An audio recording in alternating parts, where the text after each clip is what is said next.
It's hard to navigate your way through the federal government. It's hard to figure out where to go and what services might be available.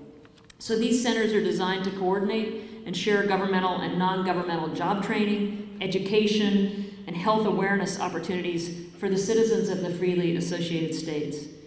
We're going to open up our first one in Hawaii later this summer. And I want to announce today, under Esther's leadership and guidance, that we're pleased we're going to open a center in Guam before the end of this year, and we've got an initial $250,000 grant to do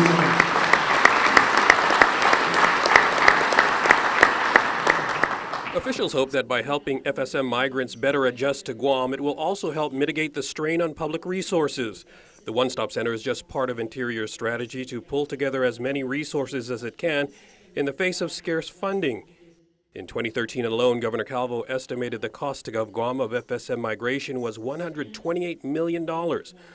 Congress has been reluctant to provide any more money beyond the statutorily required $30 million per year that all of the insular areas and Hawaii must share. So, Assistant Secretary for Insular Affairs Esther Kiaina is heading up a multi-agency federal task force aimed at keeping Guam issues at the forefront.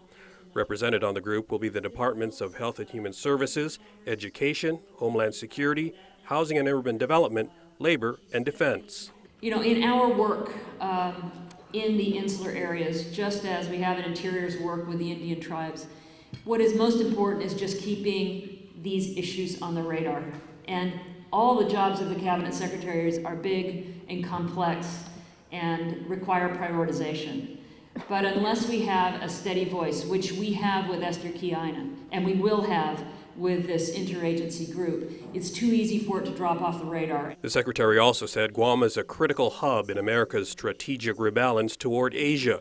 Interior is working with the Defense Department in resolving environmental issues so that the long-delayed military buildup can start. But the head of the agency charged with protecting many of the nation's natural resources also advised Guam must be prudent. You've got to make sure that there's long-term sustainable growth and that the development of the military is not at the expense of the things that you've held so dear for so many years.